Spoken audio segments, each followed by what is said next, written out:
Hello, everybody.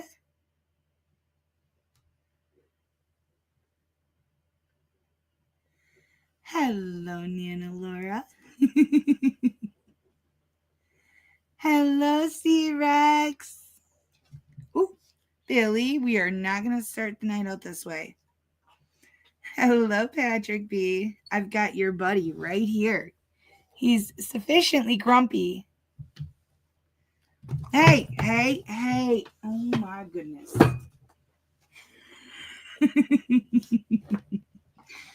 Yes, Ava. I protected you from the kitty. Hello, Spider-Man.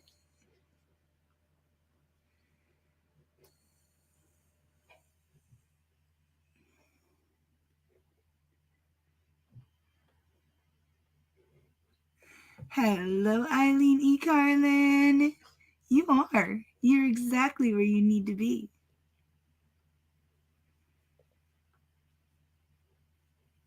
Hello, Shane.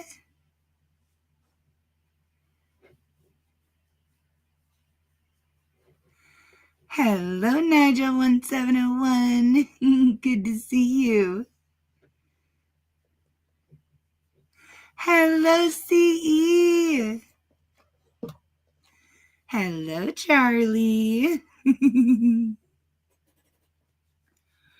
All right. Move. Oh my gosh, Billy. They are not for you. Hey, hi. Can I get the other bag? I promise you want me to get the other bag. You do.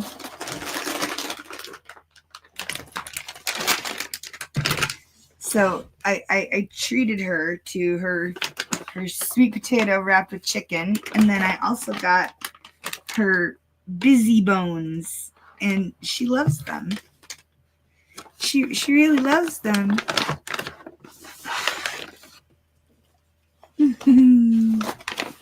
She's such a sweetie.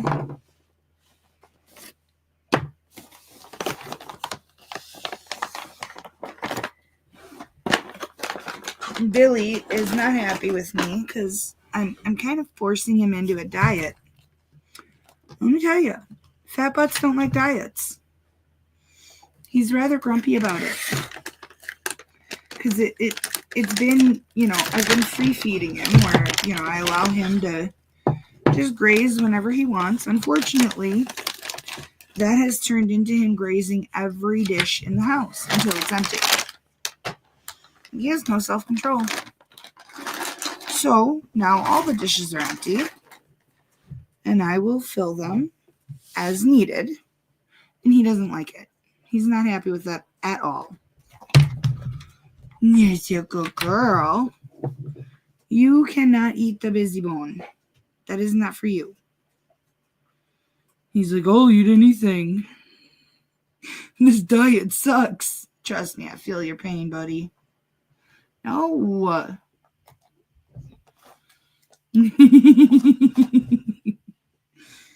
Oh, you big grump. Hello, Linda Applegate, honey. Yeah, this one's hard to miss. This is Billy. Big old fat butt. Billy fat butt. Oh my gosh. It's, that old saying about how it's muscle, not fat. Well, he really is. He's really muscular. He's really beefy, but he's also really fat. Yeah, I know. He'd eat anything. He would. Yeah. He's a big old grump butt. And he likes to be in the way. He thinks giving me kisses automatically earns him treats because I taught him the trick, with using treats. And so now he thinks if he gets in my way and stands there long enough and gives me kisses and nose touches, that it just, populates treats. No.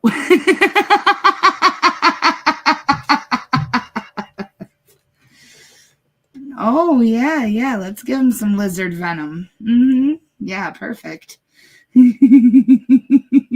No, no, no, no.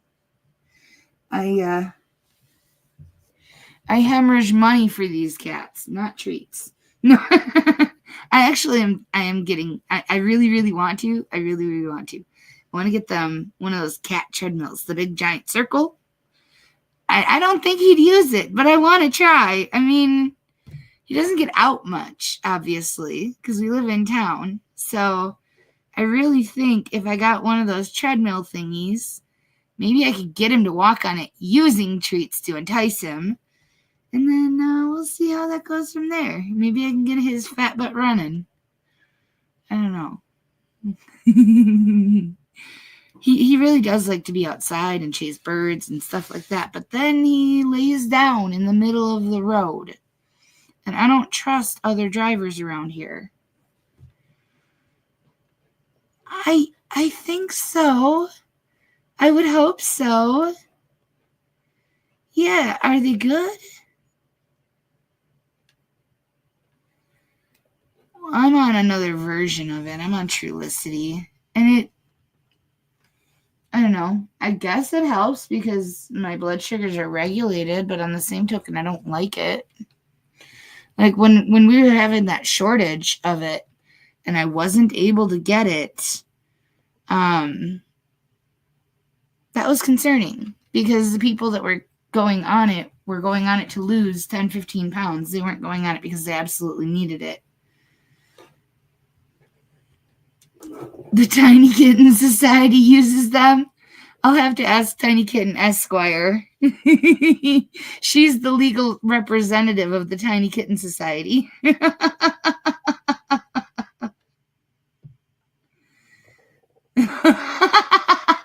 You know what? People who are Leos, they typically their face looks like a lion. I don't know. Maybe it's only the Leos I've ever met. But yeah, it's weird. They have this lion-esque look to them.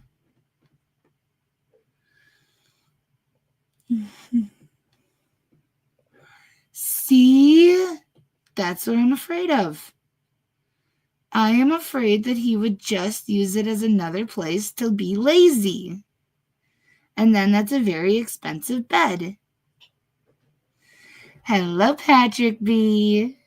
Good to see you, buddy.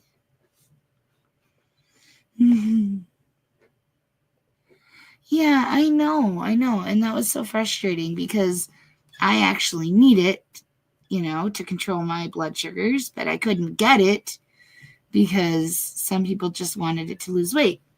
And then now the ones that were using it that didn't need it, they're finding all kinds of issues where their stomach becomes paralyzed and things like that because it's a certain kind of dragon venom, and that's kind of one of the side effects of it. If you don't need it, if you use it and don't need it, you are putting yourself in a really bad position medically. I'm doing well tonight, sweetie. Thank you. I got a nap. Hopefully it's enough to keep me awake the whole night. That's what I need.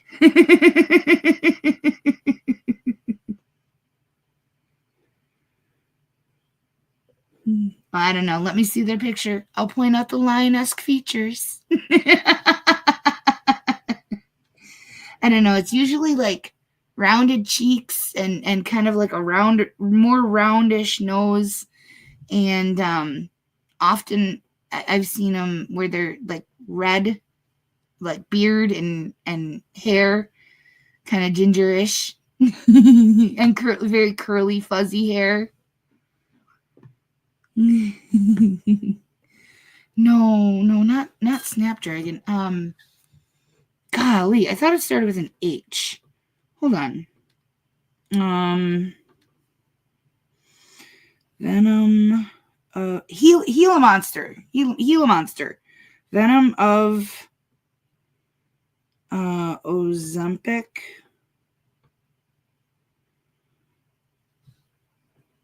Yeah. Yep. It is the venom of the Gila monster lizard, and it contains a protein that led to the development of Ozempic. Yeah.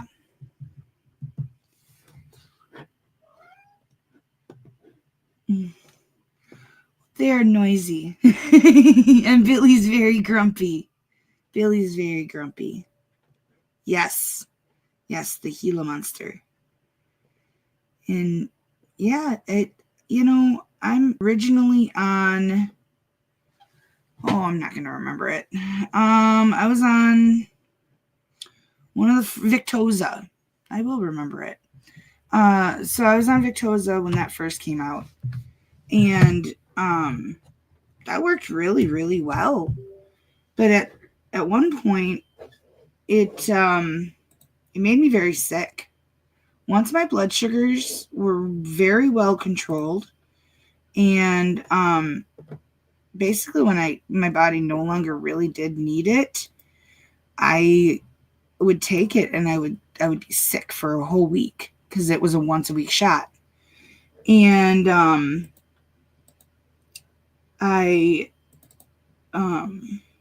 on, sorry, I'm transferring the docket for tonight.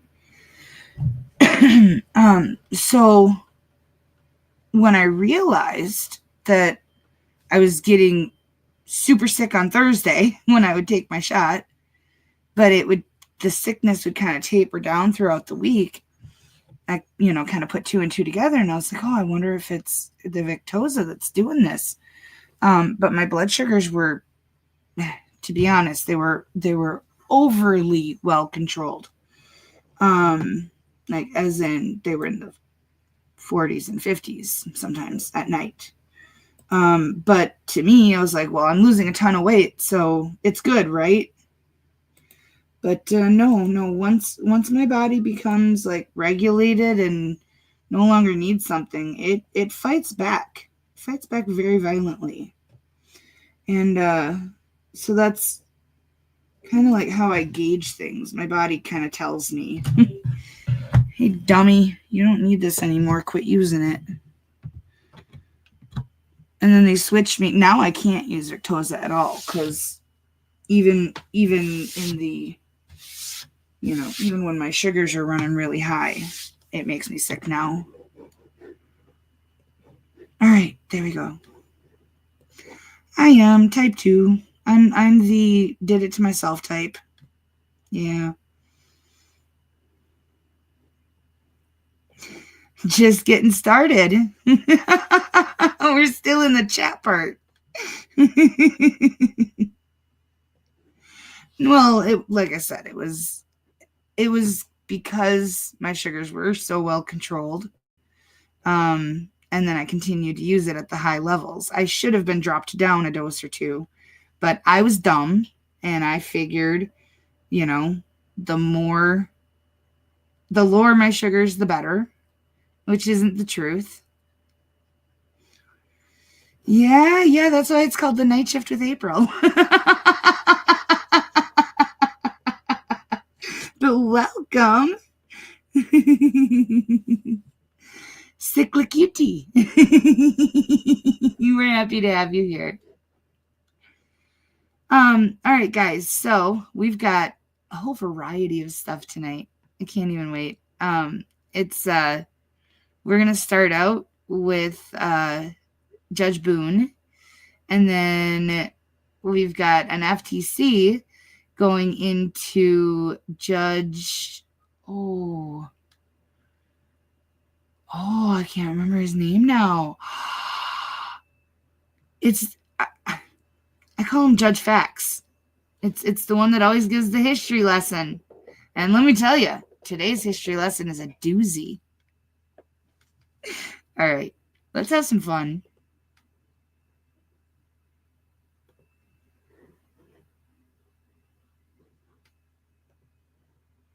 Oh, by the way, I ordered my new computer today. It'll be here on the 11th. So I might not get to stream on the 11th because I'll have to set it up and make it all work. I don't know. I'm so excited.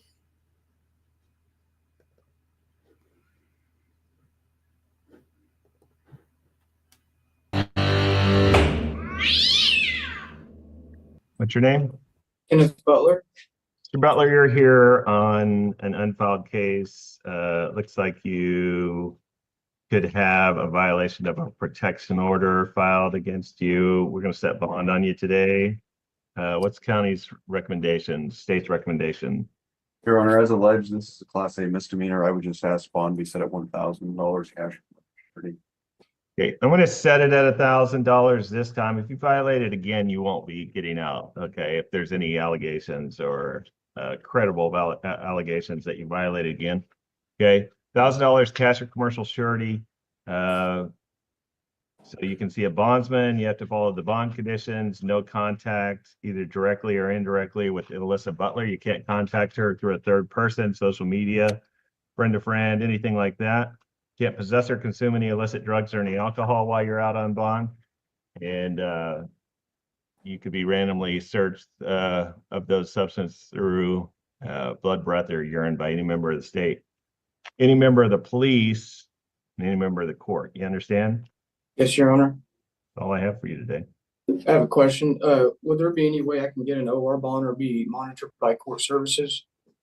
No, I don't think so. Okay.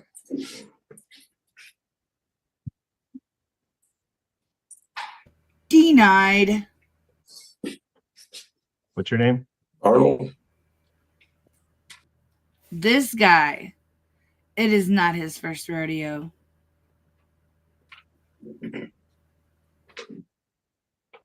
All right, Branson McCoy Arnold, you're here because it looks like you maybe violated terms of your probation. You have a right to an attorney. You have a right to have an attorney appointed if you can't afford an attorney. This is from case 23 CR 300,012. It's probably been 30 days since sentencing. So if you had an appointed attorney that hasn't been 30 days since sentencing. Oh, which one is that? Is that the one that I'm on for right now, Teresa? Yes, it is, and it has been more than 30 days. Okay, yes. Who is your attorney, Mr. Arnold? It was Cassie. First name basis with Teresa Greenwood there, huh? I think I saw her cringe just a little bit. He seems a little too comfortable. Okay. If you want an appointed attorney, you're going to have to refile to make sure your financial affidavit paperwork is in order. I already filled that out. Okay. I got it late Friday. Okay. I'm going to put that you had Cassie. Yes. And then did Teresa get a chance to look at that OR bond and stuff? I have no idea. That's nothing that I actually get to see. Mr. Arnold, you have a hold for your probation violations due to the new case. So, Okay, but I mean, I'm innocent until proven guilty. So how come there's a hold? All right, listen, that's something that once you get your attorney, you can talk to Cassie about. I'm going to set it for a probation revocation hearing. Make sure once you get reappointed an attorney, you can discuss that with her. Okay. Is she going to get appointed today? I don't know. Okay. Most likely, yeah. So I can give her a call whenever I get back Probably not when you get back. later on this afternoon then. We have no idea when she's going to get it. She could be in Finney County today, out all day. It really, the court has no knowledge of when that's going to happen. Okay. You'll just have to look for that paperwork to come back to you. Okay. Okay. Would All you right. consider that paperwork and stuff, Teresa? Mr. Arnold, that's all we have for today. Okay. Okay. Have a good day. Oh man, so disrespectful. What's your name? Amory North. Amory North, I have in front of me 2 48-hour affidavits. Nothing's been filed on either one. I'm going to set your bond and your conditions of bond on both. What's the state's position on bond for Ms. North?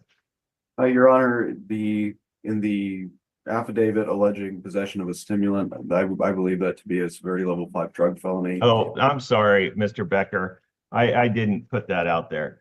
Listen, Miss North, on one affidavit, there's possibility of possession of a stimulant, possession of marijuana, use or possession of drug paraphernalia. I On the didn't have other any of them. affidavit, there's alleged that these could be filed domestic battery, 3 counts of domestic battery. Now, Mr. Becker, what's the state wanting on bond? Your Honor, I would ask bond be set at 5,000 on the affidavit alleging possession of a stimulant.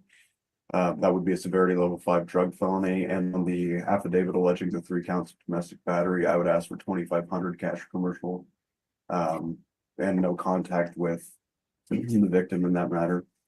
Okay, Miss North, you can speak, don't speak to the facts of the case. Don't tell me how you didn't do any of those things, okay? This isn't the venue for that, all right? You'll get a hearing for that if charges get filed. They're not even filed yet, okay? But you can speak to the amount. Do you want to speak to the amount of bond being requested? I guess I don't understand what you're doing here because I didn't even know that was even on my case at all. Yeah, I'm just setting bond on both those affidavits. But when I was brought in, that wasn't even a thing. It was only Okay. about the battery charge. That was it. Okay. There was nothing mentioned, nothing about anything else. I don't see how they can charge me with anything that wasn't found on my personal, especially when they didn't say that they had that when I was there and they arrested me. I mean, Yeah, that right there is no case in itself. They can. I signed the 48-hour affidavit, the probable cause affidavit. All right. So I'm going to set your bond at $5,000 cash or commercial surety for the possible possession of stimulant, possession of marijuana, use or possession of drug paraphernalia. Holds with the bond conditions that you make all your court dates. You stay in contact with your attorney when you get one. You don't break the laws of the state of Kansas. You don't possess or consume any illicit drugs or any alcohol while you're out on bond. You'd be randomly tested through blood, breath, or urine by any member of the court and any member of law enforcement at any time. Okay. On the other one, domestic battery, 3 possible counts that could be charged against you. Same bond conditions, $2,500 bond, cash or commercial surety. So you can see a bondsman on both these. Bond conditions are the same that I just named off. Also, no contact with the alleged victim, Brandon Recheck, no contact of any kind, no friend to friend, face to face, social media contact of any kind. Do you understand? I understand that. We do have a child together and that child is my child. So, how do I go about doing that? Because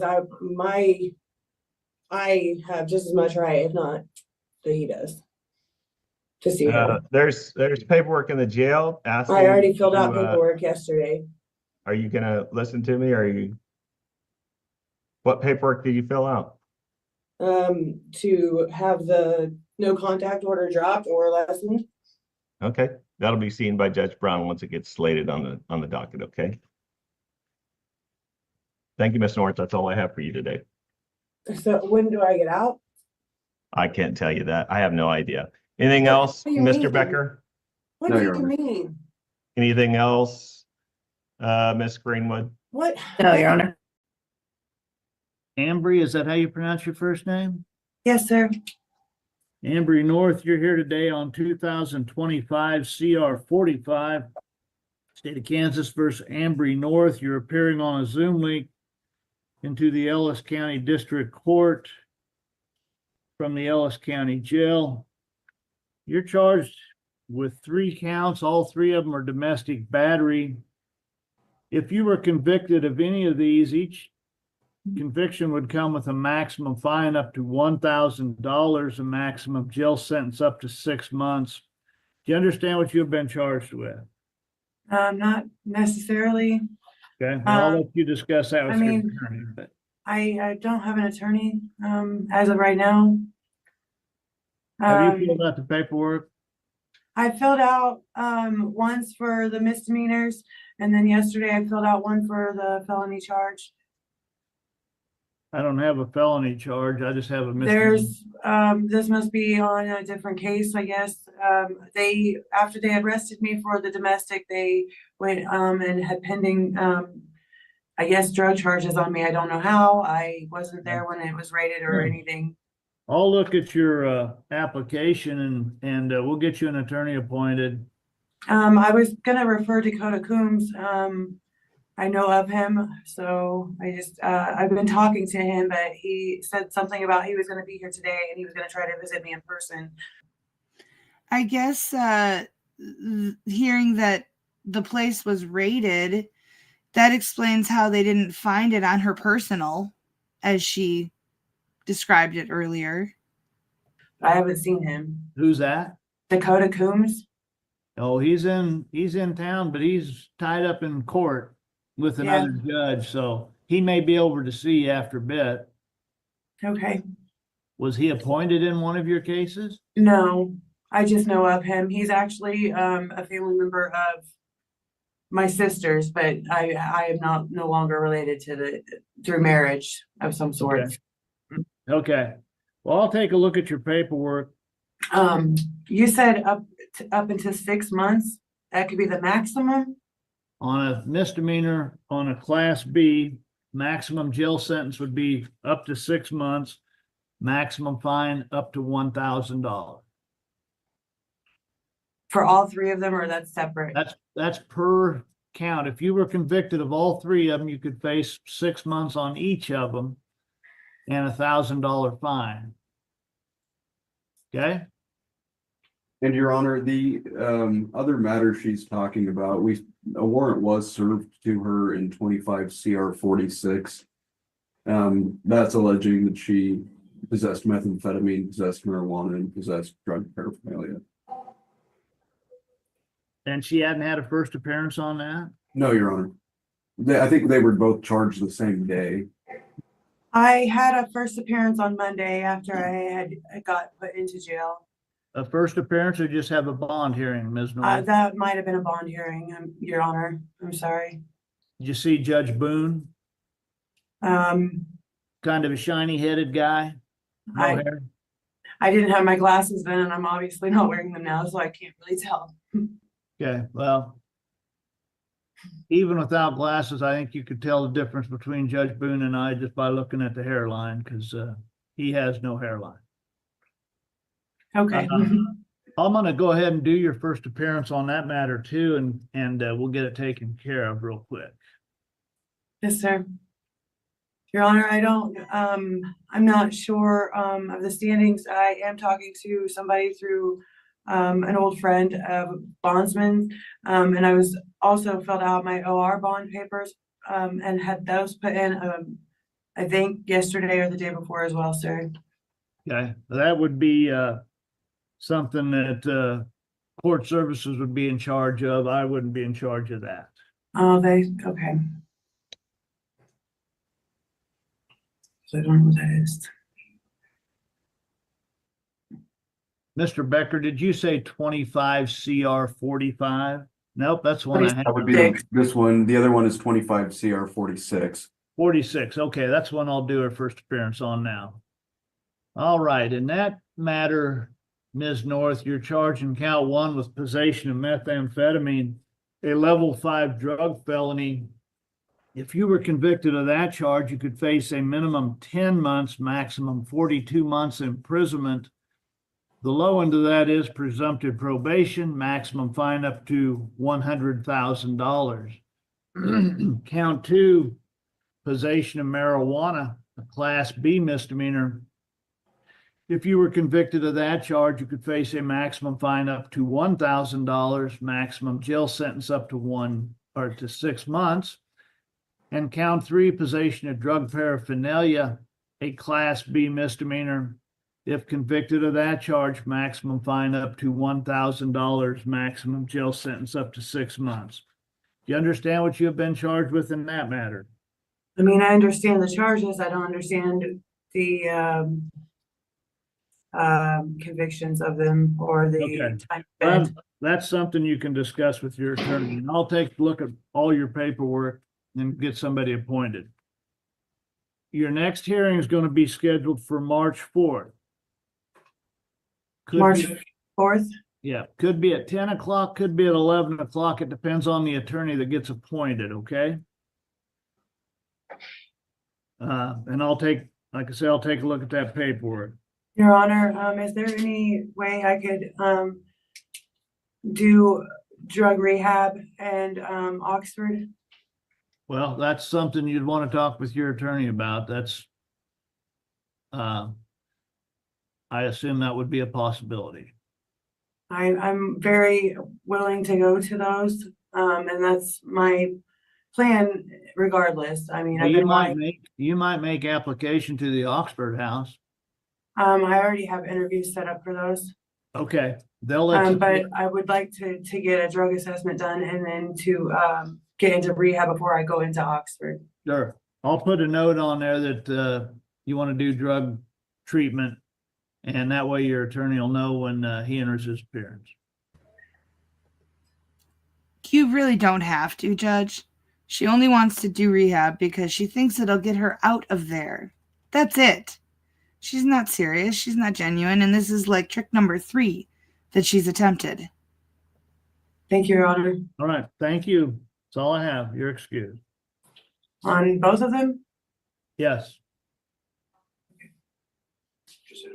I guess I really don't understand. Did you hear that at the end? I guess I really don't understand. Yeah. Yeah, she really doesn't understand because she thought that would work. Hello, Tiana Miller. That's all they do. That is all they do. Once you hear that it's a metheny, you know. How do you know they're lying? Their lips are moving.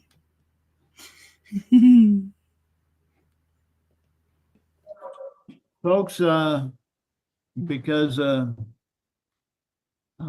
way out of time doing jail people this afternoon, I didn't get a history lesson, so I have nothing for you today, other than I know something good happened on this day many years ago, just not sure what it was. Have a good afternoon. Today's the date and time set for a PB status conference. It's my understanding that the defendant is going to be tendering a guilty plea to a probation violation.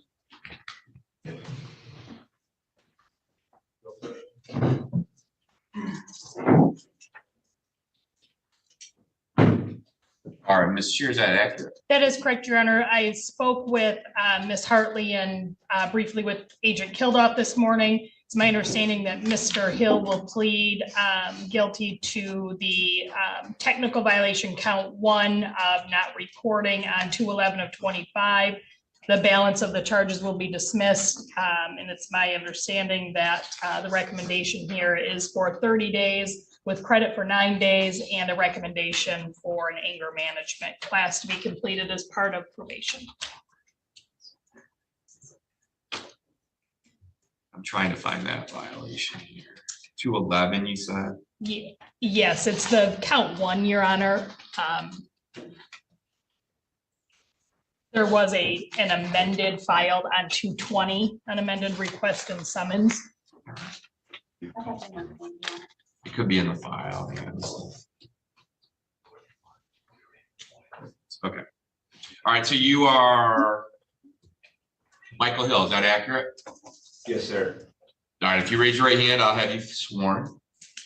Solemnly swear from testimony you're about to give will be the truth, the whole truth, and nothing but the truth, so help you God.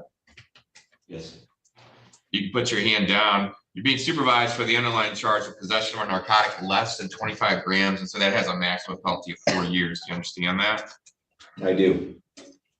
And then, Mr. Hill, you do have a right to have a hearing as it relates to not just count 1, but all of the violations that have been leveled against you. Are you waiving your right to have that hearing? I am, Your Honor. When you waive your right to have the hearing, you waive all the rights that would come along with a hearing, and I have to describe those for you. It means you're waiving the right to be presumed innocent of the allegations. It means you're waiving the right to confront any witnesses called against you or to call your own witnesses. It means you're waiving the right to testify at a hearing of that nature or not to say anything, and the trier of fact could use that against you. And it also means that you're waiving the right to have the assistance of an attorney at a hearing. You have Ms. Shear, she can stay on if you wished to have a hearing. Mr. Hill, are you waiving all those rights that would come with a hearing? I am, Your Honor. Mr. Hill, has anybody promised you or threatened you or done anything to you to get you to enter this plea? No, sir. other than potentially your probation agent and or your attorney, has anyone else said anything to you about what your sentence might be as a result of entering this plea? No, sir. Okay. As it relates to those conversations we've just referenced, you understand that those are not binding on the court. So in other words, if you go forward with your plea, the court ultimately will be able to sentence you as it sees fit. Do you understand that? I understand, Your Honor. All right. Do you have any objection to being sentenced remotely if we make it that far? I do not. Meaning from the jail as opposed to in person. Excuse me, pardon? Do you have any objection to being sentenced at the jail as opposed to in person? I do not. Okay. Let's talk about the charge that was referenced earlier. How do you plead to the charge that you violated the terms of your supervision on or about the 11th of February of this year when you failed to report to probation? I plead guilty, Your Honor. All right. In your own words, what happened? I was hurt at the time. This time when I was triggered, I chose not to use the coping mechanisms and thinking processes I learned in IOP, and I had chose to relapse.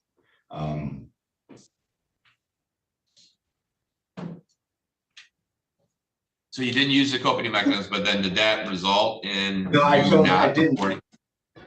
Yeah, I chose not to use them. I was afraid, so I chose not to report because I was dirty. I chose not to call in.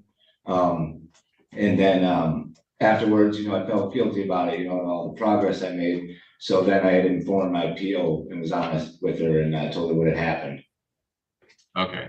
So I find a factual basis. Anything from either side? Your Honor, I'm asking that the court file the recommendation in this matter. As the report points out, Mr. Hill did complete IOP and was engaged in those services. He still has some time to be overseen here. And Agent Kilduff is overseeing that. And again, I think that Mr. Hill's proffered the explanation as far as what occurred in this matter. So we were asking the court to file that recommendation. All right, I think we put the cart before the horse a little bit here. Court found on factual basis. Nobody else had anything, right? Oh, I'm sorry, Your Honor. No, it's fine. And then last thing, Mr. Hill, do you want the court to accept your plea here today to violate probation? I do, sir. I will accept your plea. You have offered that plea freely, accurately, and voluntarily. So let me start with probation. I don't have the recommendation. So what is the recommendation? The recommendation is 30 days plus adding a condition for anger management to be completed. Credit for 9 days. 30 days, and he has credit for 9. Yep. So credit for 9. And then 1, so this would be 2. A condition of what? To complete anger management. Can I just ask, and I don't know why I have this, didn't have what was in the file here, but and reading this before I came out, this was all activity that occurred in August of 24. No. So using alcohol, not complying with alcohol testing, possessed alcohol. What happened with those violations? So those have already been handled. Okay. Charges were sent down here for the arraignment. Okay. So then also help me understand then, so recognizing that that was just last fall, and here we are, what? September, October, November, December, January, 5 months later, and now don't know what was going on here. Threatening behavior, not reporting. Was he tampering with the drug test? How for? No, he wasn't tampering with it. He just tested positive. Oh, he failed to submit. Oh, failed to that one. submit. Yeah, Okay. he missed a drug screen. Well, then how would you summarize his supervision is going if we're just here 6 months later for same kind of stuff? I started supervising him, so he was sentenced in August, and he didn't get out of jail until October. So that must have been a former violation. This August 2nd of 24. August 2nd, 24, he possessed intoxicants. 9/22 of 24. Failed to comply with alcohol testing. He was in jail at that time, Your Honor, on 9/22 of 24. Your Honor. He went to think the jail. charges that were put on there were for the wrong person before they were sent down to the court. Yes, he On was this in old one. jail. Yeah, because when we showed up here last week with Judge Krieger, she started reading those violations and I had no idea. I had not seen those. But those are not Mr. Hill's violations. Like I said, on 9/22, he was incarcerated. And on August 2nd, he wasn't even sentenced yet. He was on bond. He was not sentenced until August 15th of 24. And then he sat in jail until 10/24. So how does that happen? I mean, this looks so official. It's got his name, the case number, it's on probation. I never have stop. seen that until Judge and- Krieger started reading it last week. Huh. So I'm not the only one that is apparently fooled. So you don't believe he violated in this manner? He was in jail then? Okay. Those are correct. So then an amended order was sent with the correct violations on it. Okay. So then he gets released. Has he had any issues since he's released other than is this his first set of problems on supervision? So he has missed drug screens, but he's completed IOP. He honestly started off very aggressive in his treatment, jumped right into IOP, started COG, was working both of those, it became too much. So he cut that down to just IOP. He completed that very quickly. He's been very compliant until he had some personal issues in his life and that kind of thing when the wheels fell off. So he's done fairly well overall, but his report reads a bunch of violations that aren't even his. They don't know whose they are, but they're not his. I love the judge. How do you explain this? This looks very official.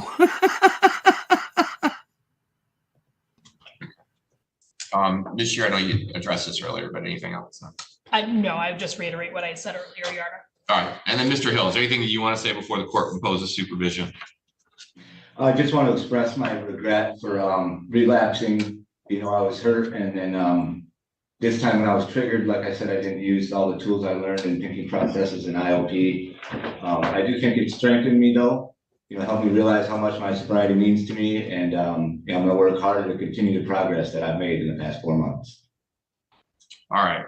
Well, I'll follow the recommendation. I feel certainly more comfortable with it, recognizing now that apparently we've got just some bad information in this old warrant request here. So we'll start with what's been requested. You'll have a condition now. Court's going to impose a condition that you complete anger management. 30 days jail with credit for 9 that you have previously served, and then we'll continue with the supervision, all the terms of the supervision. You should be familiar with those. Mr. Hill, you do have a right to seek appellate review of the sentence, and if you'd like to do that, you have 21 days from today's date to make that request. And if you want a court-appointed attorney to assist you, you have a broader window of 42 days, so 21 and 42. And Ms. Shear would just help us make sure we get that back in the file. Yeah, so here's he is signing that at the jail, Your Honor. Okay. If there's nothing else, I'll conclude the matter. Good luck, Mr. Hill. Thank you. Thank you. Thank you, Your Honor.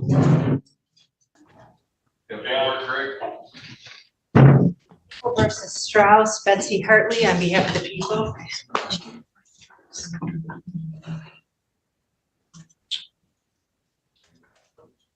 Today's the date and time set for a status conference in this matter. I believe that the defendant is up for jury pick next week, and we've not been able to work out a resolution, so we are going to close out the status conference and move it forward to jury pick. All right, so then can we just then one last time place the offer on the record, and then make sure your client can state for the record she read it? Your Honor, the last offer I had from Mr. Tanner was a use of methamphetamine with no sentencing agreement. The offer was a use, a misdemeanor? Your client doesn't want to take advantage of that? My understanding. Well, I know you did this, but let's just get it on the record. Ms. Strauss, do you recognize that possession of methamphetamine is a 10-year felony and or a $15,000 fine? Yes, we do. You have an offer to a misdemeanor, you understand that? Yes. That means one, it's not a felony. Two, that means you probably are looking at little or maybe even no jail time as opposed to what may be guidelines that call for a minimum of jail and maybe prison. I don't know what your criminal history is. Ms. Sherry, you have any idea what your criminal history is? Yes, Your Honor, I believe that the range would be 0 to 9 or 0 to 11. Okay. There's a very minimal criminal history. All right, so a significant though jail sentence potentially. And you wish to proceed to trial and not take advantage of that offer, is that right? Yeah, yes, sir. Okay, I just want to make sure that's on the record, so we all go into this eyes wide open. All right, so anything else from either side? We have a scheduling order out, it appears, and we'll get it on next time we can. Does she want a bench or a jury trial? It's set for jury selection on March 11th and set for jury trial on March 28th. Okay, very good. Thank you, Your Honor. Thank you. What do we have next? All right, this is 24S 31985 FH People versus Carrie Ann Vaughn. Ms. Lyons, have you had an adequate opportunity to review the pre-sentence report and the sentencing information with your client? I have, Your Honor. Additions, corrections, or deletions? Appears accurate as drafted. All right, and then does your client consent to being sentenced remotely? Yes, Your Honor. Okay. Ms. Bill, anything on behalf of the people? No additions, corrections, or deletions to the report. We respectfully request that you honor the recommendation. I believe it was 2 years of probation, beginning with 6 months in jail for credit, with credit for 87 days served.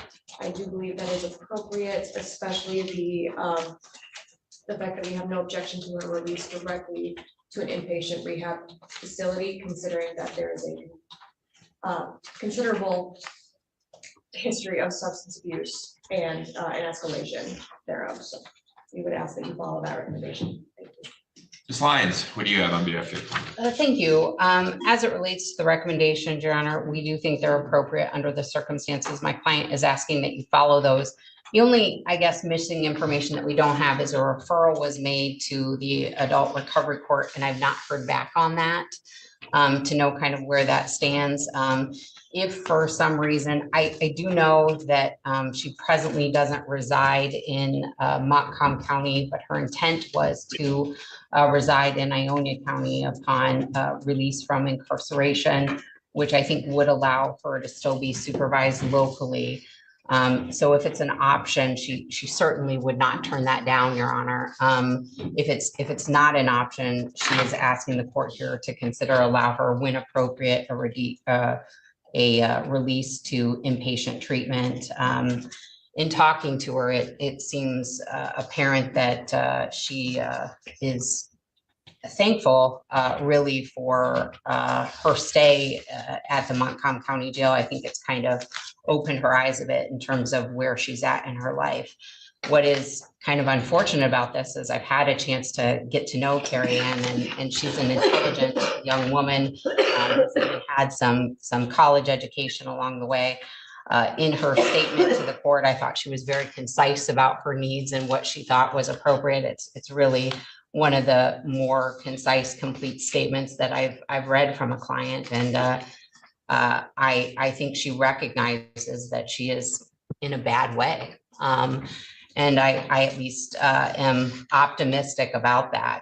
Certainly, Judge, where she struggles would be things like resource management and those types of things. But I think that she is certainly, as she sits in jail, recognizing that that's a struggle that she has, and is connecting with her appropriate community supports as to what things would look like upon release. So I am asking that you follow the recommendations. I think they're appropriate here. So Ms. Vannery, can you shed any light on that? I did see part of the agreement I read in the PSI was, I guess there was no objection to a referral, but then I don't remember reading anything about what happened with you though. Correct. So at the time of plea, it was indicated that she's not a good candidate, so that they would consider her. And talking further with Agent Chabin, she expressed that, again, she was not a good candidate. She was asking about the alternatives and how much jail she would serve if she did do the program. And then when I saw her, she had reported not using meth since 2022. So at this point, she's not, it doesn't sound like she's ready for treatment. It doesn't sound like she's being honest. Correct. Well, there you go. Ms. Lyons, anything else? The only thing I would note about that, Your Honor, I mean, you know, I'm not sure when Adult Recovery Court met with her. I think it was early in her stay in incarceration. She's now been there for at least an additional month and a half. And so I think sometimes that can help a person recognize perhaps where they're at. So that would be my only counterpoint to that. Are But you other than, suggesting that jail is sort of like a truth serum? I think I am, Your Honor. I mean, at least in a, it certainly makes one take stock, I think, of the choices that they've made. Certainly the pause that Ms. Vaughn has had in jail, I think has been a good thing for her. And I think she would acknowledge it's been a good thing for her. Well, let's see what she has to say. Ms. Vaughn, anything that you want to say before the court imposes a sentence? That I am recognizing that things need to change, and I know how to do it differently. And I would love a chance to prove that. And then I'm hoping to go with the recommendation so that I can prove to that. All right, well, Ms. Vaughn, I'll tell you right now, I can cut to the chase. I'm going to follow the recommendations here. I think they're appropriate.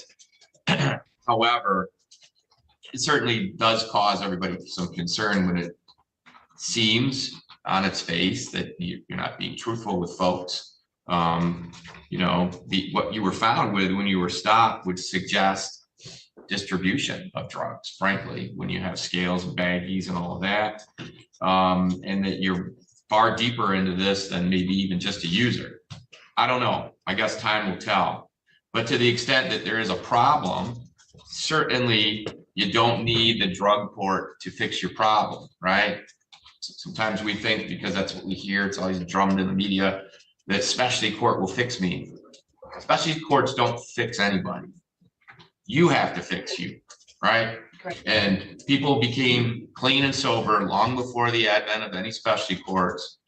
I don't have any doubt that the public and most folks believe that, right? Because it's out there so much that I can't get clean without a specialty court, but that's just simply not true. You hold the power to that. And frankly, when I read through this PSI, if your 8-year-old son doesn't motivate you to get clean, I can't motivate you. The drug court can't motivate you. Nobody else can. You've got to do that. All right. So I don't know what the status is if I'm reading through the PSI of your 2 15-year-olds and the 17-year-old, and I don't know if their motivation for you, but it certainly seems like Bryce's motivation for you. So if you want to get clean, you can get clean. All right. I'm going to place you on a period of supervision for 2 years. I'm not going to go over all the terms of your supervision. I will adopt all 31 of them, but I'll cover the ones that I think are most relevant. First, we'll start with substance abuse evaluation. We'll follow all the terms of that. Obviously, there'll be no drugs or alcohol while you're on supervision. You'll be tested randomly the same for those substances. I'm going to require that you maintain employment of at least 30 hours a week or a combination of your employment and your supervision obligations. We'll have a curfew between the hours of 10 p.m. and 6 a.m. Excuse me. While you're being supervised, ma'am, those supervision fees are going to be $30 per month. There's a $60 DNA testing fee. I'm required by statute to impose a state cost of $68. I'll do that. Also required by statute to impose a crime victims assessment, the amount of $130. There'll be court costs of $550 and a fine of $500, and then attorney fees of $400. As it relates to the jail, I'm going to impose the recommendation of 6 months in the Montcalm County Jail. You have credit for 87 days served, and then consistent with the rest of the PSI, I don't have any objection to an early release to treatment. However, I want that after we've served 4 months, all right, not before that. I want to make sure that we have at least a period of 90 days, and the 4 months will make sure we get there, of sobriety, i.e. jail time. And hopefully that will set you up on the right foot, so to speak, as it relates to taking advantage of that programming. Ms. Vaughn, you do have a right to seek appellate review, and if you'd like to do that, you have 21 days from today's date to make that request. If you want a court-appointed attorney to assist you, you have a broader window of 42 days, so 21 and 42. Do you have anything else from either side? No, Your Honor. All right, you're all set today, Ms. Vaughn. Good luck. Thank you. Am I just jaded, or have I seen too many defendants give the same canned arguments for release or for their remorse, or they all sound the same and they all sound so fake? I just can't take any of them seriously anymore. Her argument was just such a load of baloney to me. I think I'm just jaded. That's all. I can't believe them. Your Honor. This case should be People versus Eddie. Betsy Hartley on behalf of the people. Good morning, Your Honor. Kurt Richardson appearing on behalf of Gertrude Eddy. Today's the date and time set for status conference. We have worked out a resolution whereas the defendant will be tendering a guilty plea to domestic violence. And he would then agree to offer it under 7694A.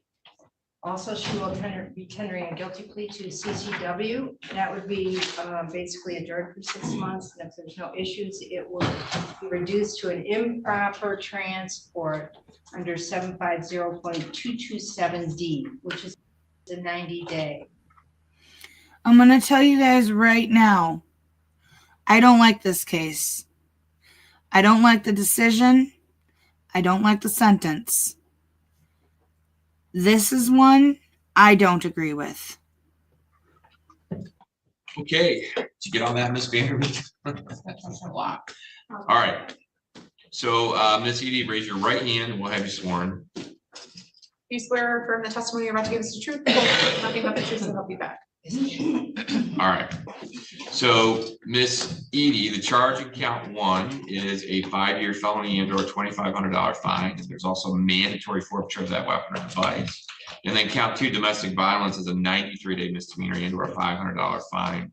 Consecutive sentence can be imposed if the assault was committed in place of confinement. You understand the nature of those 2 charges and the maximum penalty? Yes, it is. All right. Do you understand? Oh, you got it. Thank you. Do you understand that if you go forward with your plea, you won't have a trial of any kind? Is that what you want to do? Is waive your right to have a trial to take advantage of what was announced on the record? Yes. Okay. When you waive your right to have a trial, you waive all the rights that come along with a trial. They're found on this form titled Advice of Rights. Is that your signature at the bottom? Yes, it is. Ma'am, did you have a chance to read this form over? Yes. Okay. Having read it, did you have any questions about your rights? No, I don't. Do you believe you understand them? I do. All right. Understanding them, are you waiving them in order to take advantage of this offer that's been worked out on your behalf? Yes. All right. 2 other things you'll be waiving that we need to talk about. By waiving your right to have trial, you'll also waive the right to claim at a later date and time that it wasn't your choice to enter a plea here this morning of February 27th. Do you understand that? Yes. You'll also be waiving the right to claim at a later date and time that there were other promises or threats or inducements to you except those we've already placed on the record. Do you understand that? Yes. All right. Even with this plea, you have a form of appellate review available to you. It's called leave to appeal. And with that, you could hire an attorney, but if you could not afford one, the court could appoint one for you. Do you understand that? Yes. All right. You have any questions about anything we've done so far? No, I don't. All right, let's talk about those charges. How do you plead the charge in count 1 of carrying a concealed weapon? Guilty. And then how do you plead the charge in count 2 of domestic violence? Guilty. The information says that these crimes occurred on or about the 17th of January of this year in the township of Pearson in the county of Montcalm. Is that the correct date and location? Yes. On that date and location, could you tell me in your own words what you did to be guilty of those crimes? I left my husband the day before and all day long I was getting threats. So I took the gun out of my house and he came home. I took it out of my house, put it in my car.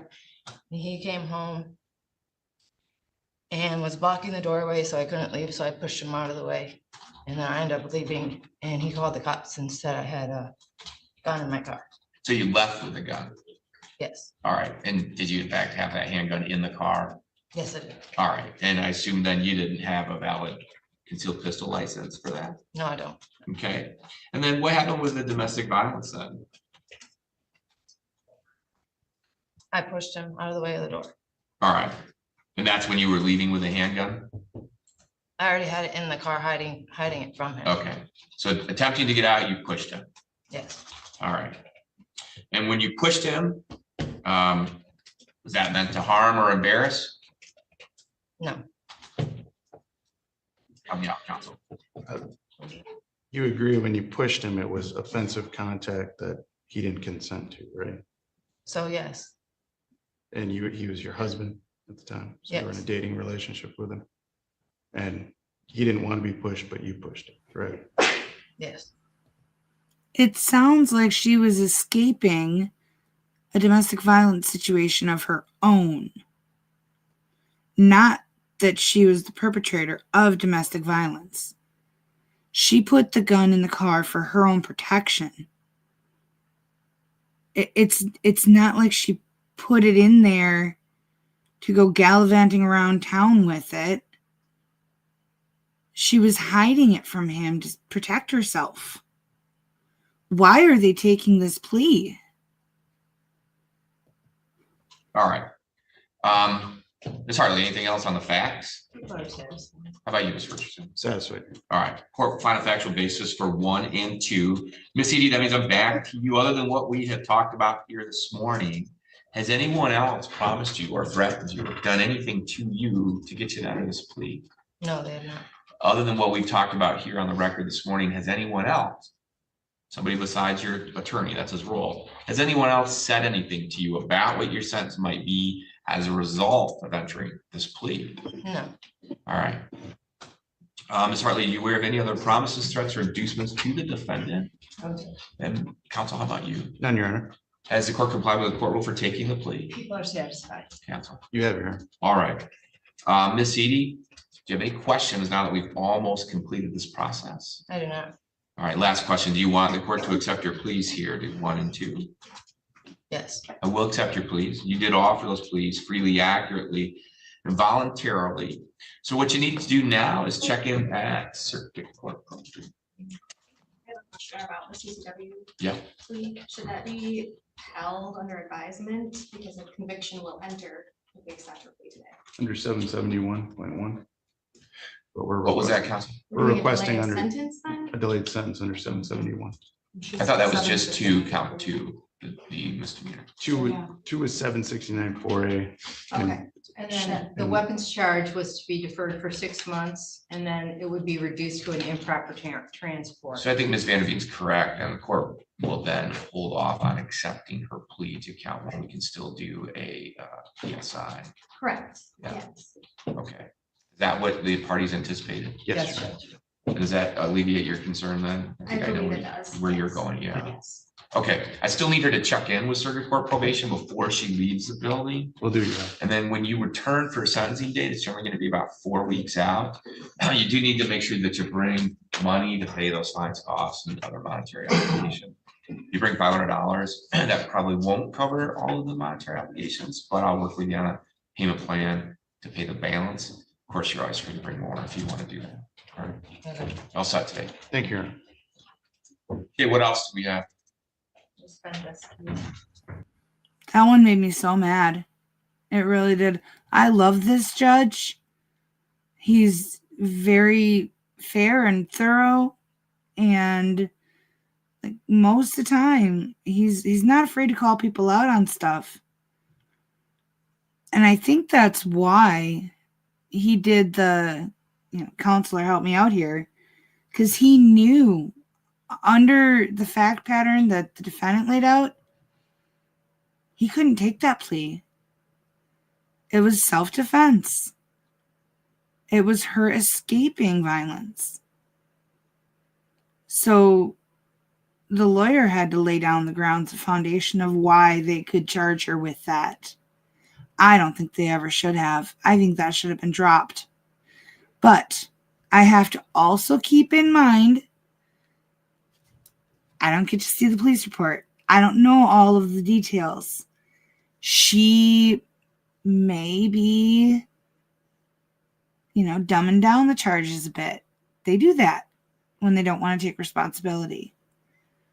But I didn't get that from her. I didn't sense that in her voice and in the way she told the story and recounted the details. I didn't get that. To me, she sounded very honest and genuine. Oh, thank you so much.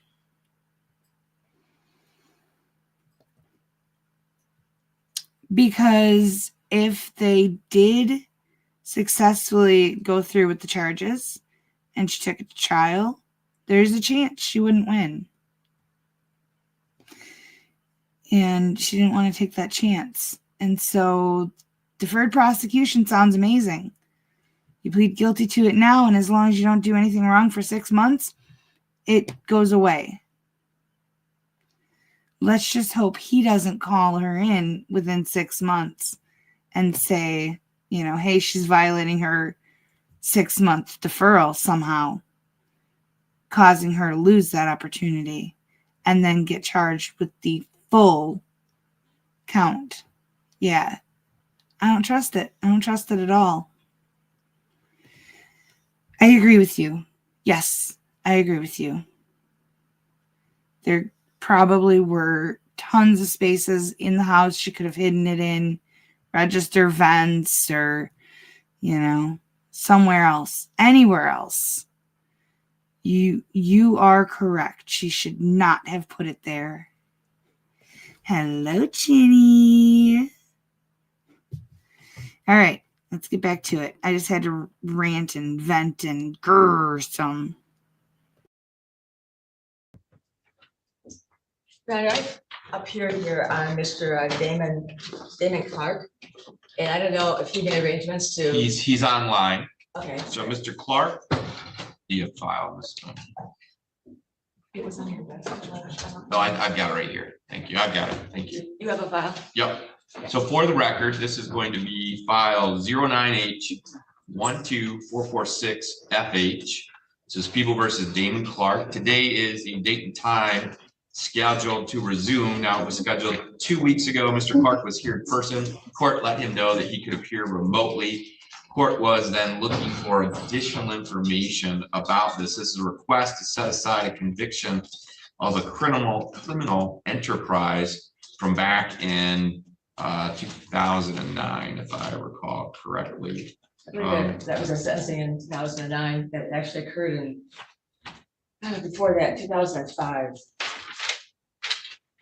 Sentencing date of November 12th of 2009. All right, so Ms. Benda is representing the Attorney General's office this morning. Ms. Benda, what's your position on the request for set aside? Yeah, I'm looking into this. It was a bit of a search trying to get information, and I've left messages with the AG's office. I know that they had several hearings in the past involving restitution in this matter, because at the conclusion of the case, there were 7 charges of false pretenses that were dismissed. He ended up pleading to 1 count of a criminal enterprise, and the restitution was in excess of $135,000, I believe. And at this point in time, and looking through it, he's been back to court on several times restitution. The last probably hearing that was held by the Attorney General's office was that there was still an outstanding amount of restitution of $83,627.18 to be paid. And that was paid back to the Michigan Crimes Victim Commission office. And as I understand that they would pay out victims. There are multiple entities involved in this, a realtor company, mortgage companies, and other companies that were involved in this fraudulent mortgage transactions, including, I believe, 5 or 6 homes that were purchased. So I don't have a list of all the victims, but those people usually can get compensation, or at least try to, from the Crime Victims Act, the commission. And that at some point then, if the defendant can make restitution, it would be made to the Crime Victims Commission. And that is indicated here that over $83,000 is to be paid to Michigan Crime Victim Commission. And that, that was the last hearing that I have. The last information that he, I take that back. I'm sorry, he came back in 2011 because he had failed to make his payments. There was financial statements from Muskegon County. There was an order to show cause there. And then there was a payment agreement plan that was set up at $25 a month, commencing 12/22 of 2011. From that point in time, a bench warrant was issued. It was returned, and the defendant was informed he was 2 months behind in making payments. There are quite a few entries on this, and it is still indicated that he owes that much money. There has not been significant payments made. There's been a garnishment writ, I believe, filed. And at this time, I would vehemently object to his criminal charges being expunged or set aside because of the money owed and because of the fact that this was such a large amount of restitution that I don't believe that the people involved would be able to probably compensate enough to, they've lost their businesses. And I know that there's people that are still probably out of money from the 5 home sale transactions. So unless there's some evidence that he's paid the $80-some thousand that's still outstanding, then that'd be something to look at again to move forward. But at this point in time, we object to any expungement. All right, Mr. Clark, it's your motion for set aside. Is anything that you want to state to the court in support of the same? There was nobody involved personally as far as losing money. The money and the money was given to us out of deals. So we didn't take anything. As far as the restitution, the college Cooley Law had set up an arrangement that I was supposed to pay for 6 months, and it's been almost over a year now, consistently to your court on time before I did this, and keep that payment arrangement and not miss anything, and then I would be set to go. And that's why I proceeded in this, because that's what I was told by your court in the first place. So that's why we're here. And as long as I make my payments on time, other than that, I was good to go. I had never been in any trouble before that. I was in the military. I served my country. I haven't had anything after that either. I'm married. I got 4 kids, and I got a mortgage, and I'm having issues paying my bills, and I need a job, to suffice my kid is trying to go to college, and I'm trying to make ends meet still. And I did my time already, and I qualified, so I don't really see why, I can't just stay on the payment arrangement for the restitution, and then I'll be good to go. And then if anything else happens, then, Anything else, Mr. Clark? I was saying, and if I would never in life miss a payment of $25. I mean, it's on there for automatic deductible right now. Automatic payments. Anything else? No, that's it. All right. So, Mr. Clark, I'm not really familiar with what you're indicating, that somebody set you up on a payment plan or something of that nature through Cooley Law School. I hear if that's what you were referencing when you said Cooley. Cooley doesn't have the authority to manage your payments or dictate what type of payments you would make. Well, Mr. Clark, hang on. Okay. Don't interrupt me, all right? Okay, sorry about that. So I'm willing to look into that. However, I don't know that exists. Certainly, it does not appear in the file. I'm looking at the court's file. On February 17th of 2010, I see the judgment of sentence. Now, that judgment of sentence certainly highlights the crime, criminal enterprise, is that felony that you were convicted of, and then you had several other counts that were dismissed, false pretense, all of these over 20,000, over 1,000, and conspiracy, all dismissed. But here's the point. The judgment of sentence includes restitution in the amount of $83,627.18. As I continue to flip through the file, the next entry is from March 13th of 2024. which is a recall of a warrant and a removal from lien that says defendant paid $800 towards fines and set up automatic payments. That's dated from the clerk's office March 13th of 2024. So just 6 months ago, all right, almost a year ago now. And then the next entry is a bench warrant, which says, well, that I think this was part of it, October 29th of 2013. And that's attached to a copy of your judgment of sentence. And then the next thing is your petition. So we have a sentencing, there's a court entry that says at some point you paid $800 and then your petition. Now, let's not lose sight of the fact that this is over many, many years, right? That judgment of sentence that I'm referencing is from back in, signed on by Judge Hort, looks like, on February 17th, 2010. And now I have represented here on behalf of the people that this huge amount of restitution is still outstanding.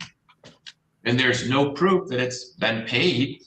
I know you're referencing some payment plan, and I know that you've referenced that somehow you believe that there's no victim, but I can't take any of that at face value. I've got a valid judgment here by the court that determined there was over $83,000 in restitution. Now, as it relates to your request, you're accurate, sir, and that technically you're eligible. And the correspondence from the AG's office says the same. Now, I very much wish the AG's office every once in a while, particularly that this was their case that they prosecuted, would actually show up and advocate on behalf of victims instead of leaving the local prosecutors grasping for straws and wondering what happened and where things are at. It was their case. So why don't they show up and shed some light on all this, particularly if it's accurate, and that's what everything seems to suggest, that there's this humongous outstanding restitution that's still been paid. And why that's relevant, sir, is here's what the statute says. While you may be eligible, the statute goes on to say that the court has to determine that your post-conviction circumstances and behavior warrant setting aside the conviction and that it's consistent with the public welfare to grant you this privilege. It's not a right. Setting this aside is not a right. It's a privilege. Well, he sure seems to think it's a right. That's kind of the way he positioned it. And I don't understand how there's no victim when there's originally $135,000 worth of restitution. How was no one victimized and there be $135,000 worth of restitution owed? That money came from someone, somewhere. And the answer to that, sir, is clearly and obviously no. There's no way this court should do that when there's still $83,000 in outstanding restitution. And the best I can tell, absent some proof from you, is that you've done nothing to pay this. You made an $800 payment, which in the big picture of $83,000 in restitution is a drop in the bucket. But you've had 15 years, a decade and a half to make progress on this. You're not even attempting to show the court or anybody that would be interested that I'm attempting to make these victims whole. Now, it sounds like this restitution is going to be paid to the Crime Victim Rights Fund, so they must have paid out money to victims. And that doesn't jive also with what you've indicated to me earlier, that there's no victims, nobody was victimized, no money was taken. I mean, it just doesn't make sense. That burden as a petitioner is on you, sir. I have way too many questions about this, and frankly, the obvious answer with that amount of restitution outstanding is it's not consistent with the public welfare to allow somebody to have a conviction set aside when there's such a large amount of restitution outstanding. And also, back to the first part of that your circumstances and behavior warrant setting aside the conviction. I haven't seen anything that would suggest, other than an $800 payment, that you've done anything post-conviction to make these people whole, to satisfy that obligation and that judgment sentence from way back in 2010. So respectfully, sir, For all the reasons I've stated on the record, your request here is denied. And only because Mr. Clark is, I don't know where you're appearing from. I think you were said a couple weeks ago, maybe you're out of state. Ms. Bennett, would your office simply prepare an order that indicates the reason the request was denied for the reasons stated on the record? I want to make sure we track it and not leave that up to Mr. Clark to get it in there.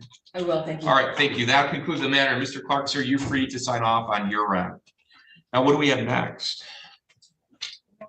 We've got Miss Shear and Miss I'm finished here. I'm just waiting to talk. Oh, to Ms. Bennett. okay. Ms. Reed, do you have anything? Good afternoon. We are on the record in the matter of People versus Dudley Allen. We have two case numbers, 240767OM and 240768OM.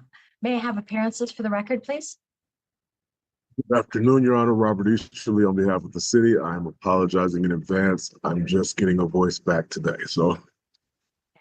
You do, for a man who sings and choirs, you do sound a little croaky. All right, and Attorney Vachon. Yes, Your Honor, Melissa Vachon on behalf of Mr. Allen while he appears separately from the Ingham County Jail. Thank you. And Mr. Allen, could you state your name for the record, please? Oh, Your Honor, I think the jail is still muted. Okay, we will wait just a minute. And Mr. Reichert, record, I see you are here as well, so we'll get to you in just a second. Okay, there we go. Okay, Mr. Allen, could you state your name for the record, please? Thank you. So we are here today for a sentencing. I should note for the record that case 24-0768OM had carried two counts. Disorderly conduct, obstructing, hindering, assaulting an officer, and disorderly conduct, drunken disorderly, and those were dismissed as part of the plea agreement. So we're going forward on sentencing on case 24-0767OM, count 1, assault or assault and battery. And Mr. Reckert, we'll get to you in just a moment. First, Mr. Easterly, did you receive the pre-sentence report? I did receive it, Your Honor. I had the opportunity to review it. I don't have any factual changes or deletions. Okay. Attorney Vachon, did you receive the pre-sentence report? Yes, Your Honor, I received it and reviewed it with Mr. Allen. We have no changes. Okay. And do both of you receive it timely? Yes, Judge. Yes, Your Honor. Okay. So, Mr. Easterly, would you like to speak on the case? I would, Your Honor, and thank you. I recognize that you've already recognized that the victim in this matter is here today. I think as it relates to the PSI and the recommendation that he served the 93 days in jail, I'm in full support of that. I have some pretty significant concerns based on what is in the pre-sentence investigation report. I think that it's clear that Mr. Allen has some issues as it relates to substance use, and I'm more concerned from a standpoint of public safety in that he tends to indicate. Mr. Allen. Sir, I will mute you. I will mute you. Okay, I'm going to mute you. All right, please proceed, Mr. Easterly. In that he tends to indicate, Judge, that that he would probably handle the situation the same way again. May the record reflect that Mr. Allen is standing up, making some sort of hand gesture, and it looks like he's headed for standing next to the door. I don't know if that's an obscene hand gesture or not. He has not been let out of the room. Again, Mr. Easterly, I apologize. Please proceed. Thank you, Judge. I recognize that the court is limited in what sentence it can impose here today. But based on the actions here, what was suffered by the victim in this case, who I'm going to ask to address the court here in a moment, as well as Mr. Dudley's own words in relation to the, excuse me, the PSI, I'm going to ask that the court would sentence him as according. And I would ask that that the victim have an opportunity to address the court as well. Thank you. And may the record reflect that Mr. Dudley has excuse me, Mr. Allen has returned to his chair. He seems to be saying something, but we have muted him because he was speaking out of turn. So, and I apologize, sir, is it Reichert or Rickert? Richard? It's Richard. Richard, okay. And could you state and spell your name for the record? Sure. My name is Christopher, CHRISTOPHER, and my last name is Richard, RICHERT. Okay, and I want to apologize. I think I sounded a bit brusque earlier when I told you that we'd get to you. I did not mean that. I was juggling things, and I'm sorry for any incorrect tone. No worries. This is your opportunity to address the court. I also have your statement in front of me, and I've been reading it. So please, sir, proceed. Yes, so I guess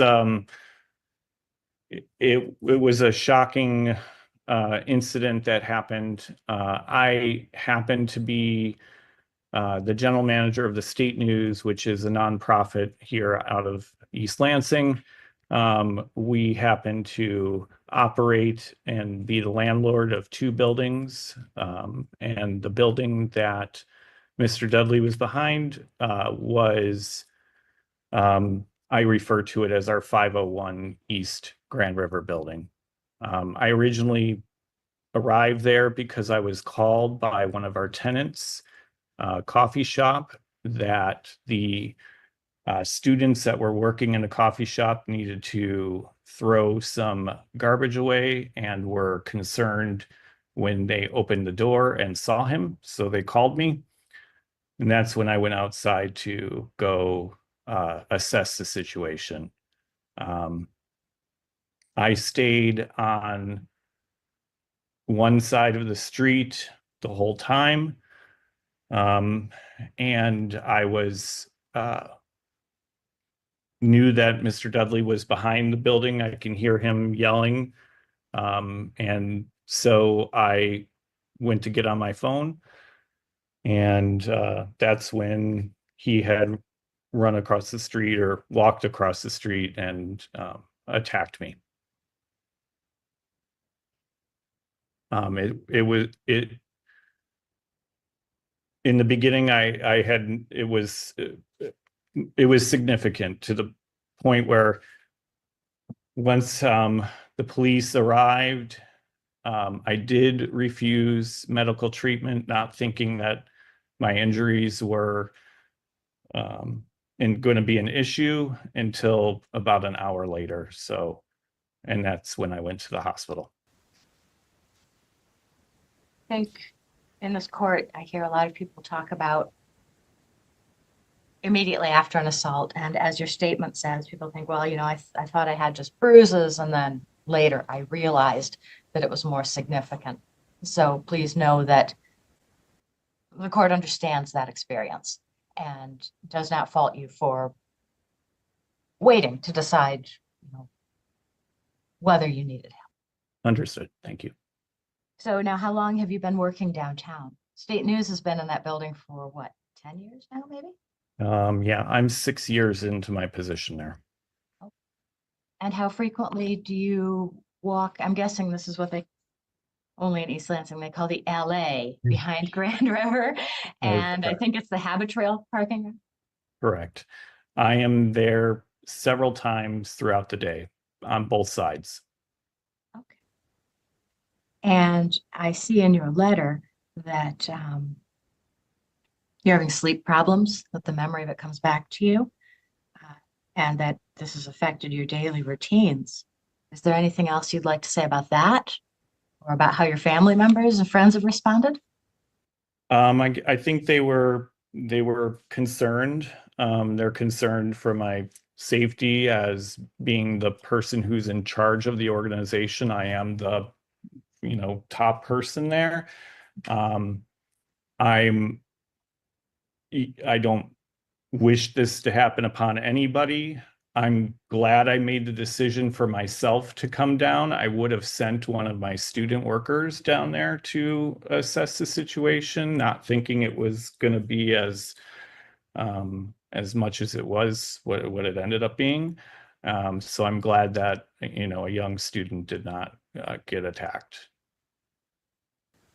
And Are you familiar with the sentencing recommendation here? I'm not. Okay. So the recommendation is that Mr. Allen be sentenced to 93 days jail, which is the maximum allowed for that charge. Then there are also fines that go with it. In this case, the maximum fine allowed for this charge would be $500. However, because we credit a defendant or someone lodged in the jail with $25 per day, that would zero out the fines. However, there would be other costs that generally come back to the court, which would be $300 in costs under the East Lansing City Code, $75 Crime Victim Rights Fund. So that pays into anytime the court collects costs and fines from any defendant, there's a $75 amount that goes into that fund. And then some crime victims have the ability to access that and others don't, depending on the nature of the charge. There is a $50 justice system assessment, which is by state statute, and everyone convicted of a charge pays that $50. Then there's a $100 substance abuse screening fee, which is something the court charges for screening someone if alcohol or drugs are believed. Do you have any thoughts on this recommended sentence? I do not. I defer to the court and the attorneys to make that decision. Okay. Are there any other thoughts or experiences you'd like to share? We're here to listen to you. No, I'm good. I appreciate it. Okay, thank you. Okay, so now Attorney Vachon is going to get the opportunity to speak on behalf of her client, and tell you from life experience, it can be a little hard to listen to because she's going to say the good things about her client. It is in no way a reflection on her opinion about you or your experience whatsoever. Okay, let's just say I had a hard time. Many years, the first time I went to court, I was a crime victim. And I had kind of a hard time hearing that statement. So I always feel the obligation to explain that to people. They haven't been here before. Attorney Vachon, allocution on behalf of Mr. Allen.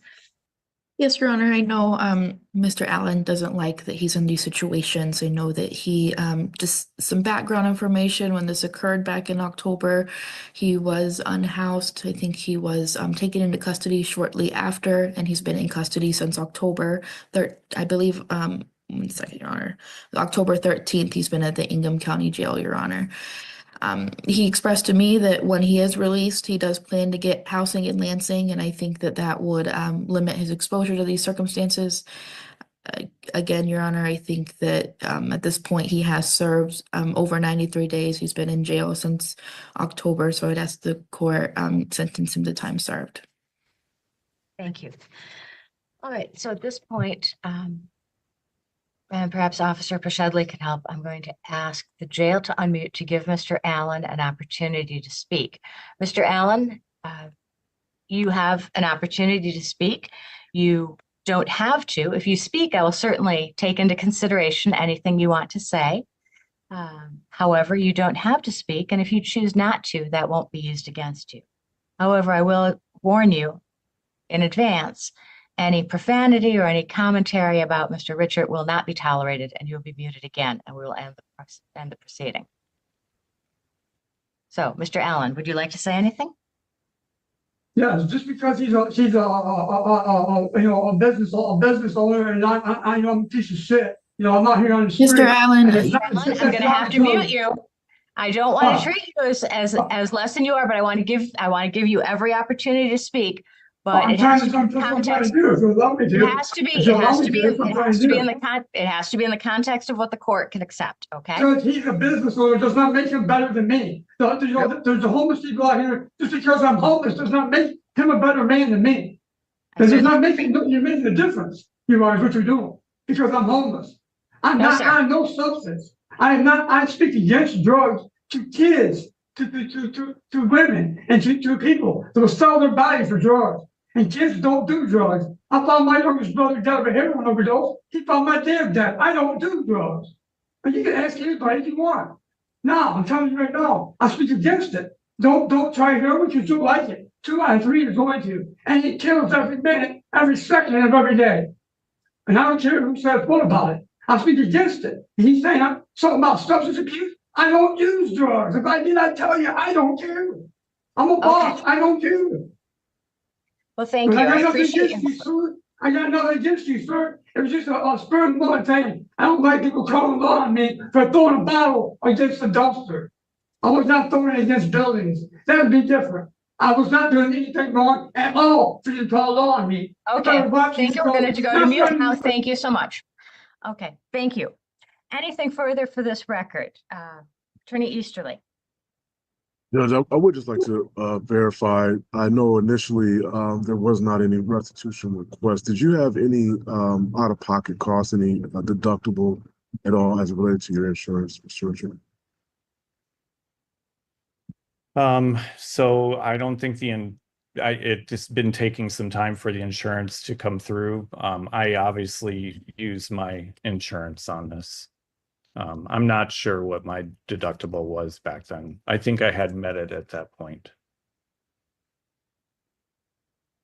So Attorney Easterly, are you asking us to set this for a restitution hearing at some point in the future?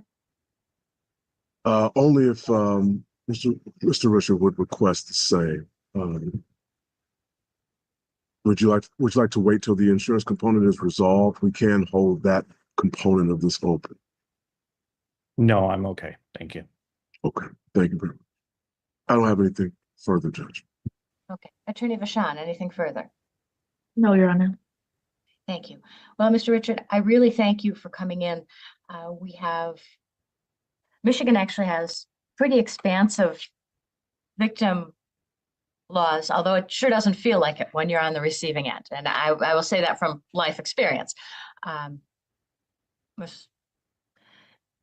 In a court, we talk a lot about the rights of the accused, et cetera, et cetera. And when you were here, I never wanted to be here and never wanted anything to do with it. It's hard to listen to, and I acknowledge that. We tend to be focused on the person who is actually before us. And so I thank you for coming in, and I thank you for writing your letter. I wish you all the best. I think I will say, and I believe Attorney Vachon and Attorney Easterly would tell you that if any of us could go back in time, we would have prevented this. I don't know what happened to the judge. She's made reference to her personal experience a couple of times, but I have a feeling it had some similarities to this case because clearly this one hit really close to home for her. I'm sorry this happened, and I'm sorry it happened in downtown East Lansing, which many of us consider a fairly easy place to be. That's not always the case. So thank you very much. I believe that is all for this record. Judge, I do think for the record, the court does need to state the sentence that it's imposing. Got ahead of myself. Thank you, Attorney Easterly. All right, so the sentence, I'm going to follow the recommendations. 93 days in jail with credit for 93 days served, $300 costs, $75 crime victim rights fund, $50 justice system assessment, and $100 substance abuse screening fee for a total of $525. I am also going to, don't know that we can do this without probation, but I'm going to put a requirement that Mr. Allen not contact Mr. Reichert or be at his place of business. I know one of them is for, and the other address, sir, is, okay, thank you. So I have to tell you, I haven't done this before without having someone on probation. So I am not entirely confident that has force of law.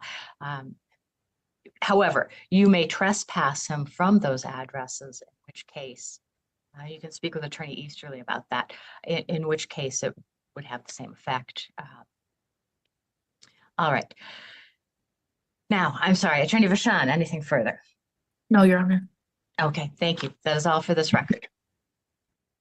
All right, good afternoon. We are on the record in the matter of People versus Hope, Alexandria Duncan.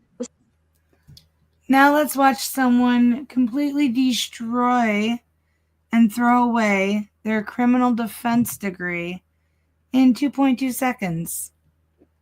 This is case 25-0177-FY. May I have appearances for the record, please? Yes, thank you, Your Honor. Randall Berman on behalf of the people. Thank you, Your Honor. Jonathan Foreman, Office of the Public Defender, here with Ms. Duncan, who's appearing separately from the Ingham County Jail. We waive any in-person appearances for this hearing. Thank you. And Ms. Duncan, could you state your name for the record, please? Yes, my name is Hope Duncan. Thank you. So we are here this afternoon for an arraignment, and Ms. Duncan, I call arraignments the worst case scenario. And here's why. I'm going to read the charges against you with the maximum possible penalties, and you aren't going to be allowed to say anything. There's a reason for that. You are innocent. You are innocent in the eyes of the law, and the court is not going to let you say anything that could come back to haunt you later. And I guarantee you, Attorney Foreman is not going to let you say anything that could come back to haunt you later. So that's why if you try to speak, we'll shut you down. It's not to be disrespectful, and it's not because the case has already been decided. It's to protect your innocence and your interests going forward. Are you by chance, are you an MSU student? Yes, ma'am. What's your major? My major is political science and my minor is anthropology. Okay, well, political science.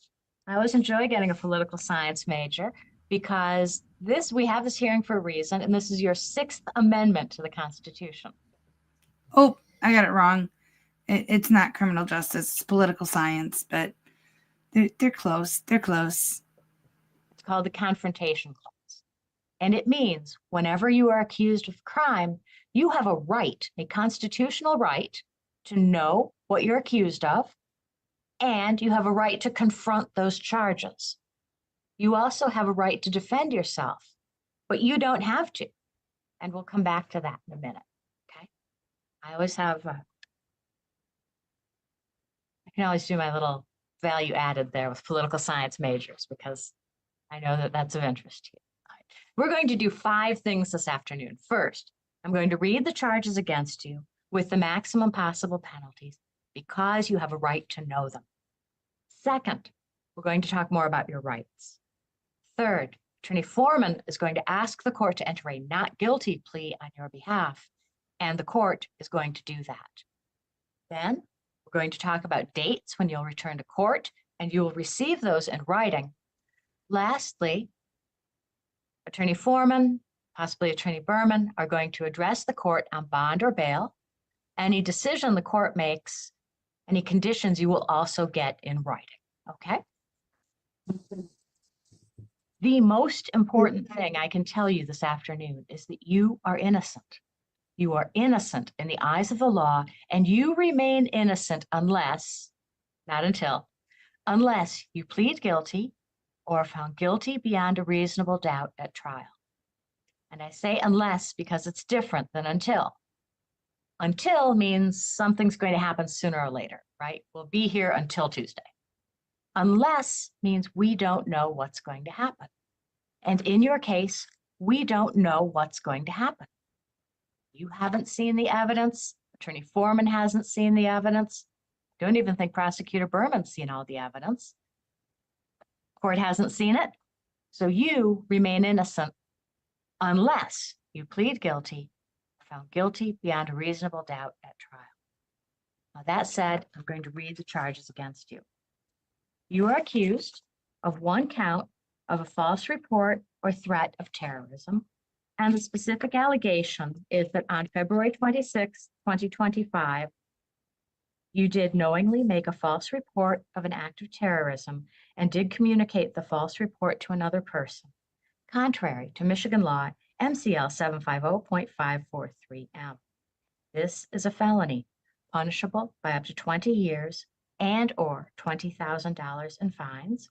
You may also be required to reimburse the government for expenses incurred from the violation, and that's allowed under MCL 750.543X and 769.1F. In count 2, You are accused of using a computer or the internet to communicate with another person to commit a crime, carrying a maximum imprisonment of 15 years or more or life.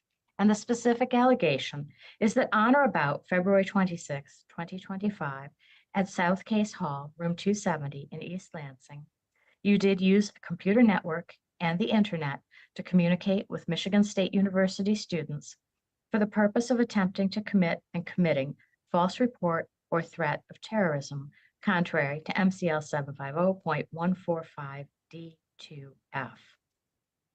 This carries what we call a SORA notice. This is a Tier 2 offense under the Sex Offender Registration Act if the underlying offense is a violation of MCL 750.145C, MCL 750.345, MCL 750.350, MCL 750.520B, 750.520C, or MCL 750.520D. It is a Tier 3 offense if the defendant has a prior conviction for a Tier 2 offense. And that's allowed under MCL, Michigan Compiled Laws 28.722T and U. If this offense resulted in damage to another individual's property or physical injury or death to another individual, restitution is allowed under MCL 780.811A. This is a felony punishable by up to 20 years in prison and or $20,000. You may also be sentenced to reimburse government for expenses incurred in relation to violation in the manner indicated by MCL 769.1F. A consecutive sentence may be imposed for a conviction on the underlying offense. The court shall order law enforcement to collect a DNA identification profiling sample before sentencing or disposition, if not taken at arrest. And this is alleged to have occurred against the peace and dignity of the people of the state of Michigan. Now, you have certain rights. You have the right to an attorney, and today you're represented by Attorney Foreman. Attorney Foreman, will Ms. Duncan be applying to your office for representation? Yes, Your Honor. So, Ms. Duncan, if you can't afford an attorney, the court will provide one for you. And I'm particularly proud of the superb public defenders we have on this court. Now, if you wish to hire your own attorney, you may do that. You could choose any attorney you wished. You would also have to pay them. You have the right, as this case goes forward, to have these charges heard at a trial. And at that trial, the prosecutor would have to bring evidence against you. You could question that evidence. And you could question any witnesses the prosecutor called. You could call your own witnesses. And if they didn't want to appear, the court could issue a subpoena and the court could make them appear. At a trial, you could testify on your own behalf, or you could remain silent. And if you remained silent, no one could use that silence against you. If you have a trial, you could bring any evidence you wished. Or you could just sit there, because it's the prosecutor's job to prove guilt beyond a reasonable doubt. And because this is a felony charge, you have a right to what we call a preliminary exam. A preliminary exam is a hearing that is sort of a preview of the prosecutor's case against you. And in that hearing, the prosecutor has to convince the court to have a reasonable belief that the elements of a felony were committed and a reasonable belief that you committed that. But it's not beyond a reasonable doubt. It's just a reasonable belief. You're going to have an opportunity to talk to your attorney about that before that happens, okay? Perhaps most importantly, you have a constitutional right against self-incrimination. It's your Fifth Amendment right. That means no one can do anything that forces you or tricks you into doing or saying anything that makes you guilty. At this point, Attorney Foreman, do you believe Ms. Duncan has an understanding of her rights? I do, Your Honor. Thank you. And how does Ms. Duncan wish to plead? Not guilty. Thank you. The court accepts and enters that not guilty plea. So next up, we have some dates when you'll return to court. And So, Ms. Duncan, you will return to court at 8:30 a.m., March 14th, for a probable cause conference, and at 9 a.m., March 20th, for a preliminary exam. Stay in touch with your attorney because those dates can change. Also, sometimes you might need to be here in the courthouse in person, sometimes perhaps by Zoom. And again, he will explain to you what those hearings are, and you'll develop a strategy with him. Attorney Berman, would you like to be heard on bond or bail? I do, Your Honor, but I think if the court is okay with it, we'll let Mr. Foreman go first, and then I can figure out how much I need to add or not add. Okay, That's Mr. okay. Foreman. Sure. Thank you, Your Honor. I'm in receipt of the prosecutor's bond recommendation sheet, which he submitted to the court earlier, or which they submitted to the court, I should say, earlier today. We're in agreement with the recommendations of the prosecutor. I've had a chance to discuss them with my client. We would ask that she be released with a personal recognizance bond with certain conditions as set forth in that bond recommendation form, specifically as it relates to her safety. We also have no objection to her release on a tether related to MSU's campus. I'll note that my client has no adult criminal history of any kind, is my understanding, and I've been able to confirm that with the prosecutor as well. She does have an address down in the East Point area, down in Wayne County, where she will be able to return. She lives there with her parents and her older brother. It's a stable family structure, and it's a stable home. So I would request that she be allowed to return there. I imagine there's going to be a no contact order with campus, MSU's campus specifically. I would ask that the court allow her to return one time to gather any belongings that she might have on campus. And of course, she would have a police escort to do that. I would ask that the court allow such a condition. It's my understanding that there's a temporary suspension at this time, at least from MSU, while that process plays out. We have no objection to the court requiring that she comply with any orders from Michigan State University as it relates to that. So given all that, Your Honor, we would request that the court follow the prosecutor's bond recommendations for a PR bond here, so long as certain conditions related to her safety are met. Thank you. Thank you, Your Honor. Agree fully with Mr. Foreman's statements that I think our bond request spells everything out. Just want to ensure the safety of not only the defendant, but public as well. And I think that form properly addresses all that, and just want to make sure all the assurances are in place before Ms. Duncan would be released. Do want to reiterate that we are requesting that she have no contact with the Michigan State University campus, except obviously to get her belongings. It's my understanding that those accommodations can be made so that she can get her items out of MSU until that all plays out. So we ask the court to follow the recommendations as listed on the bond form. Thank you. Thank you. So, Ms. Duncan, I am going to honor your attorney's request for a personal recognizance bond or a PR bond, which means we take you at your word that you're going to show up for all court dates and follow all orders of the court. I am, however, also adding a GPS tether with an exclusion zone of MSU, the entire 8 square miles, and with notification to MSU if you were to go on campus. Aside from one contact with MSU police to retrieve your belongings, or not to go back to campus while this matter is pending, or at least until until bond is modified. I'm going to put some other conditions on your bond. And one other thing. So if, as I said at the beginning, this is a worst case scenario here. So if for some reason you violate the bond conditions, then the court will issue a bench warrant for your arrest, and then you will have to post a $20,000 bond to get it. So that's the worst case scenario. So as long as you return to court as you were supposed to and follow all conditions, you won't have to post any money. But if you do, then it'll be $20,000. So it's what we call a PR $20,000. I'm going to put some other conditions on this bond.